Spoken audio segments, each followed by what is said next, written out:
тоҷикистон кишвари кӯҳстору сарчашмаи обҳои равон буда, ҳар гӯшаву канори он бо вежагиҳои хоса таваҷҷӯҳи бинандаро ба худ мекашад. ноҳияи баландкӯҳи шаҳристони вилояти Суғд ҳамсоли истиқлоли ватани азизамон буда, давоми 30 соли сипарӣ гашта бо обу ҳавои хуш ва манзараҳои дилкаш, арчазорони сабзу вусъати корҳои ободониву созандагӣ, рушди соҳаи боғдориву кишоварзӣ ва натиҷаҳои назаррас ноил гардидаву барномаи навбатии иқдом дар ҳошияи эълони солҳои рушди деҳот, сайёҳӣ ва ҳунарҳои мардумӣ аз ин макони дилпазир таҳия гардидааст.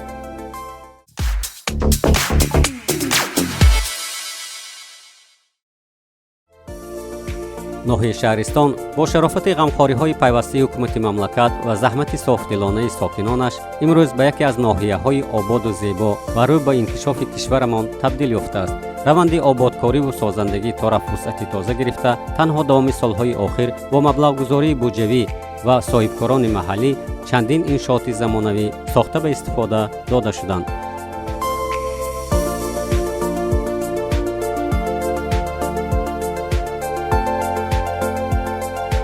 эъмори бинои қасри фарҳанг бо 600 ҷойи нишаст мутобиқ ба тамоми меъёрҳои замонавӣ, маркази адлия, бинои шӯъбаҳои ҷарроҳӣ ва иҳёи беморхонаи марказии ноҳия, муассисаи таҳсилоти миёнаи умумии рақами 19 дар деҳаи ободӣ барои 768 нафар хонанда, гимназияи рақами 1, марказҳои хизматрасонӣ, таъмир гардидани кӯчаҳои марказии ноҳия боиси бисёр ободу зебо гардидани ин гӯшаи кӯҳистонӣ диёр шудааст.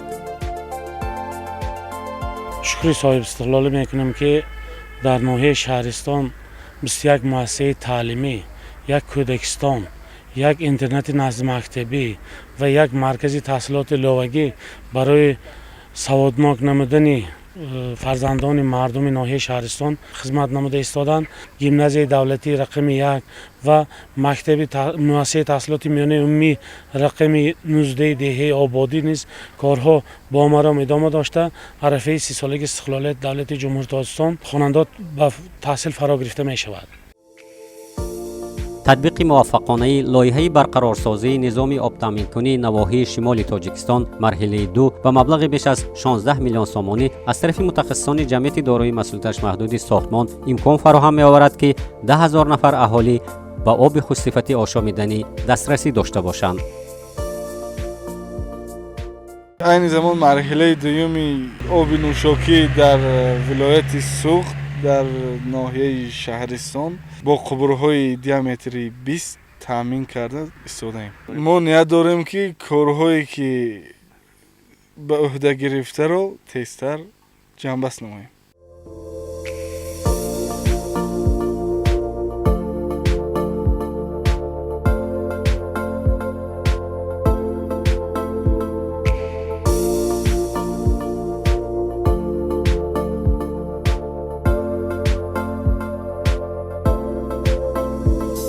шаҳристон ноҳияи кишоварзӣ буда, сокинони он ба парвариши ғалла, картошкаву сабзавот, боғ ва чорбодорӣ машғуланд. дар хоҷагии деҳқонии Боғистон ҳамасола аз майдони умумии 77 гектар ки дар ихтиёр доранд, ҳосили хуби ғалла, сабзавот, картошка ва себ ба даст меоранд. кофта мавриди истифода қарор додани 2 чоҳи амудӣ ва аъзоёни хоҷагӣ имкони беҳтар гардонидани таъминот бо оби полизиро фароҳам овардааст. парвариши 40 сармоли калони шохдор ва 150 сармоли майда бо истифода аз хошоки истеҳсоли худӣ ҷеҳати баланд рафтани сатҳи некӯаҳволии аъзоёни хоҷагӣ мусоидат менамояд. 12 гектар картошка кордагӣ, 6 гектар сабзӣ кордагӣ. мана ҳамина ҳозир обкати таъмин карда, удобрение кати таъмин карда, ҳамина ҳосил накуша ба мани гирифтан ба ҳаракат коростем. 102 гектар боғ бунёд кардем. боғи рӯдакӣ, боғи имомаъзам, боғи шомол гуфта номондагӣ, جناب عالی به رحمت که مردم زمیندار کرد. هم بتن تاجیکستان با حاضر زمین دست مردم با. از 13000 گکتار زمین‌های کشاورزی ناحیه شهرستان 4318 گکتارش را زمین‌های آبی تشکیل داده، دهقانان در میدان 4157 گکتار گندم تیرماهی و 6258 گکتار غله‌ای بهاری کش نموده، عین زمان غنوچین حاصل شروع گردیده است. کشاورزان ناحیه سال جاری برای ثمرناک استفاده بردن زمین‌های کشاونده قریب 6300 گکتار کشت غله‌دانه، 1420 گکتار کارتوشکا، 74 گکتار سبزیجات، باز از بلاروسیه، از گالندیا پارسال 30 تن تخمی وارد شده بود. همین کشت کرده باز زیاد کرده، امسال باز همین کشت کردگی.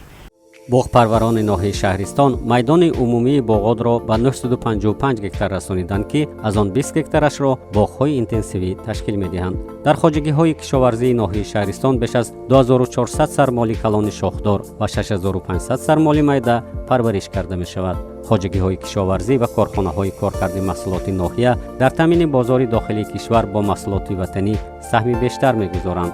بنیاد کارگاه نخستین کارکرد محصولات شیری و نصب تکنولوژی معاصر خارجی در شرکت الیت شهرستان با خرج 3,698,000 سامانی اقتدار دارد هر ماه تا 150 تن محصولات از جهت اکولوژی تازه استحصال نماید.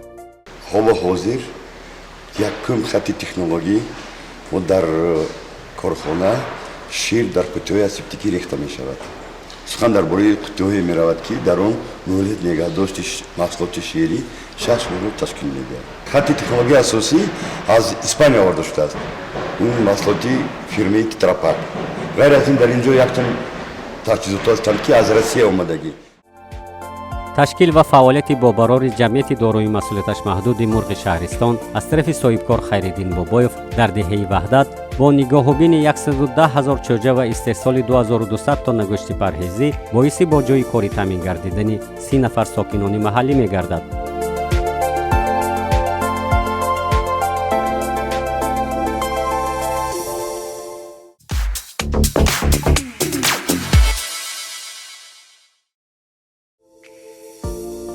موجودیت ده‌ها یادگاری و موضع‌های تاریخی اینچنین طبیعت بهشت‌آسای ناحیه شهرستان امکانیت می‌دهد که در حدود آن سیاحی اکولوژی و طبابتی، فرهنگی و معرفتی، تاریخی و ورزشی و کوهنوردی ترقی داده شود.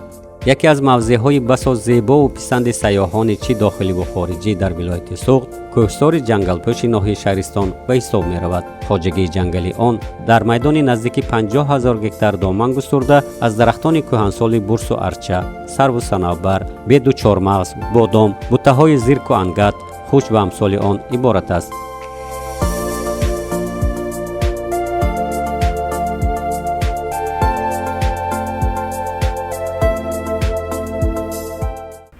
یازده گکتار بنیاد جنگل گذراندیم. در این 11 گکتار بنیاد جنگلمون 5 گکتارش خوج می باشد، بوته میوه‌های خوج. برقرار کنی جنگل رو در میدان 20 گکتار اجرا کردیم که از این 17 گکتار ارچه‌ای زرافشانی و 3 گکتارش در خط محافظت جنگل می باشد. برای افزون نمودن حیوانات نادر ما در موضع کمکلسوی دهه استقلال از نمودهای آهوی مفلونی 12 سر و از ولایت بدخشان 10 سر قطاس آورده پرورش کرده استیم. خواجگی جنگل دارای نهالخانه بوده. در آن بیش از 20,000 بیخ نهال‌های درختان محلی و از خارج آورده شده از قبیل کاج کبود پرورش کرده می شود. برای ثمرناک استفاده بردن قطعه‌های زمین‌های موجوده در خواجگی غله‌دانگی‌ها، کارتوشکا و زراعت روغنده محصر کش نمودند. در ایام گرمای تابستان اکثر شهروندان برای سیر و سیاحت و استراحت کنار آب‌های مصفا و ارچه‌زاران، طبیعت ناتکرار، هوای سلخن اینجا را انتخاب می‌نمایند. ارچه‌زار این منبع آب بوده، سرچشمه آب می باشد. اگر ما درخت و ارچه‌زارها رو ما چقدر احتیاط کنیم ایمن داریم، ما همه قدر آب و سرچشمه ما آب چشمه آب بسیار می شود. شهرستان واقعا یک از مرکزهای بسیار قدیمی تاریخی خلق ما می باشد که موجودیت یادگاری‌های زیادی باستانی همچون نشانه فرهنگ مادی عهد قدیم و عصرهای میانه گواهی حال است. بنابر مبحث‌های تاریخی، شهر بونجیکت در زمانهای خیلی قدیم همچون مکان حاکمان استروشنه در ردیف شهرهای باستانی آسیای مرکزی قرار داشته است. دریافت تصویر ماده گرگ که فرزندان آدمی را شیر می‌دهد در یکی از تالارهای کشک 40 حجره از رابطه دیرین قوم‌های هندو اروپایی راه بزرگ ابریشم دلیل ردناپذیر است.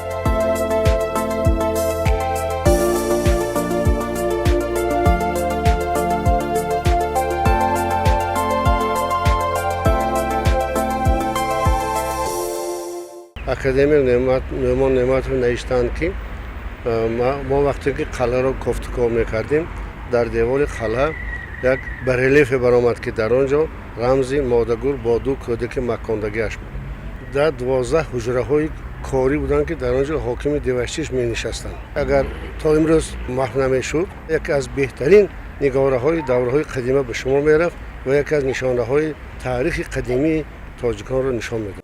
جهت محفوظ داشتن یادگاری‌های عصر میانگی قلعه‌های قهقه اینچنین کشک 40 حجره کارهای ادامه داشته، شهر بونجیکت قدیمه برای جایزه یادگاری‌های آسیای مرکزی در شاهراه ابریشم و داخل نمودن آن به فهرست عمومی جهانی فرهنگی یونسکو پیشنهاد گردیده است.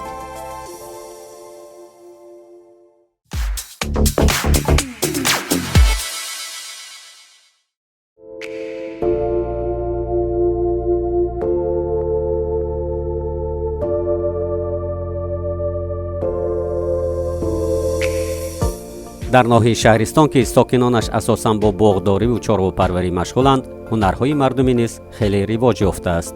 زیرا هنر مایه افتخار هر فرد است و قدر و منزلت شخص با هنرمندی معین کرده می شود. عائله منصوروف را در دهه نوکنت جماعت دهات بونجیکت همگان چون عائله هنرمندان می شناسند. اگرچه پیشه اساسی نیاگانشان چاروداری است، فرزند خاندان علی جان با سبد بافی ساختن هر گونه ارمغان‌ها با استفاده از چوب، سنگ و دیگر موادها موفق گشته است. در این کار به او اهل عائله‌اش نیز کمک می‌رسانند.